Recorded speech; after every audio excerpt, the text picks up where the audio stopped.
Hey everybody, I'm Logan Alec. I'm a CPA. I own Choice Tax Relief. Today I'm answering a YouTube question from Dad Duder 7566.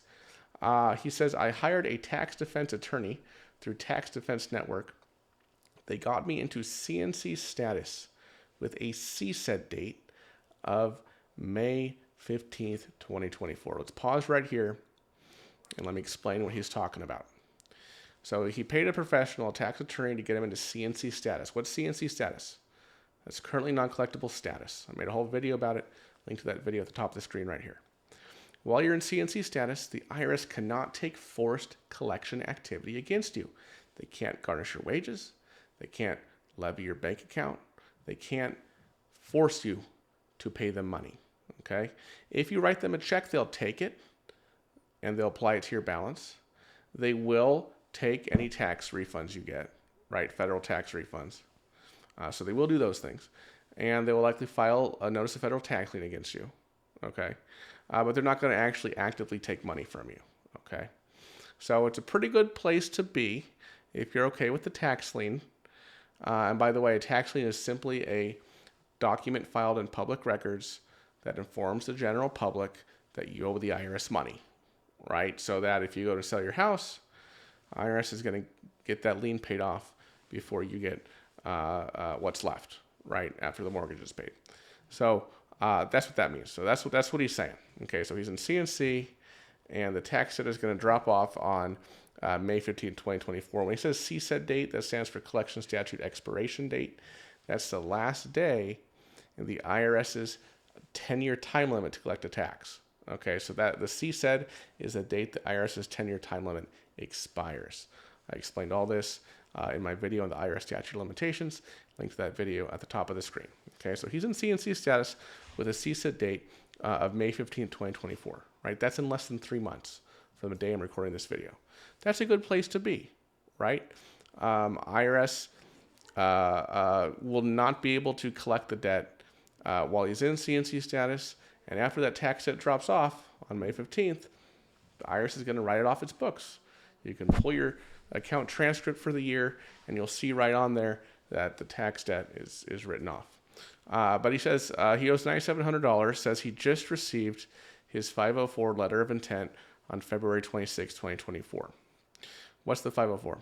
That's the CP504 notice. I made a video about that. Link to that video at the top of the screen. That's the IRS's notice of intent to levy. Okay, this notice, they're saying, hey, if you don't enter into a resolution with us to fix this problem, either pay it off or get into an installment agreement or something, we're going to start taking your stuff, or we intend to start taking your stuff. Okay. However, the IRS can't actually levy your bank account or garnish your wages until it sends you another notice after the CP504. That notice is typically the LT11 if you're an ACS, maybe the LT1058 if you're with a revenue officer.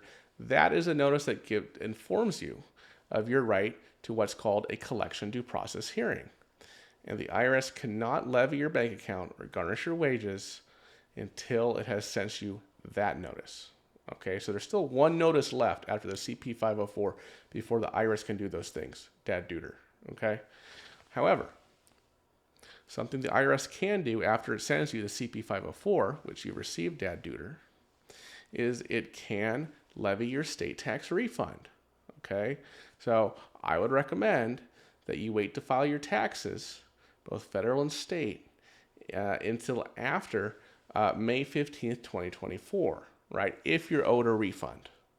Okay, if you're owed a refund, right? Because if you file your federal tax return and you're owed a refund, they're just going to apply it to your debt, right? Well, if you would have just waited a few months until the tax debt dropped off, you would get that refund in your pocket. And now, because they sent you the CP504, they legally have the right to levy your state tax refund, okay? So same thing. Just wait a few months if you're owed a refund to file those taxes. If you owe the IRS or your state money, go ahead, file it, whenever, and make sure you pay those taxes by April 15th. Right, so you don't incur the failure to pay penalty for failing to pay your taxes by the due date. Okay. Anyway, so here's the actual question: will my CSED pass before they are able to file a lien or garnished wages. Well, I'll tell you what, Dad Duder, they've probably already filed a notice of federal tax lien against you. You might mean levy, right? Levy your bank account, take money out of your bank account and garnish your wages, as you said. So look, it's less than 3 months until the CSED. They still have one more notice to send you, typically the LT11, like I said, after the 504, before they can actually garnish your wages, levy your bank account, things like that. And as I mentioned in a video from a couple weeks ago, the IRS said that they are now sending the collections notices 10 weeks apart. No, sorry, 8 weeks apart. Okay, 8 weeks apart. So 8 weeks after February 26, 2024 is April 22nd, 2024. Okay, I'm not saying that's exactly the date you're going to get the LT11, right? They could send it sooner, they could send it later, but based on what they're saying, these collections notices are now being spaced 8 weeks apart, right? And that's the notice that gives them the right to garnish your wages, levy your bank account, stuff like that, the stuff that you don't want to happen. April 22nd is only like a little over a few weeks before your CSED date of May 15th, 2024. Okay, that's really not a lot of time for the IRS to say levy your bank account, because even when they levy your bank account, there's a 21-day freeze period. I've talked about this on my video on IRS bank levies, right? And even when they send that wage levy to your employer, right, there's a time frame there, right? And it won't take effect until after the first pay period after that time period. So this is to say, Dad Duder 7566, I think you're probably okay here, right? You're probably going to be okay. Now, if you want absolute peace of mind here, right, that this $9,700 is just going to drop off on May 15, 2024, you could give us a call at Choice Tax Relief, 866-8000-TAX. We could probably negotiate something here on your behalf, to make sure they're not going to garnish you or levy your wages.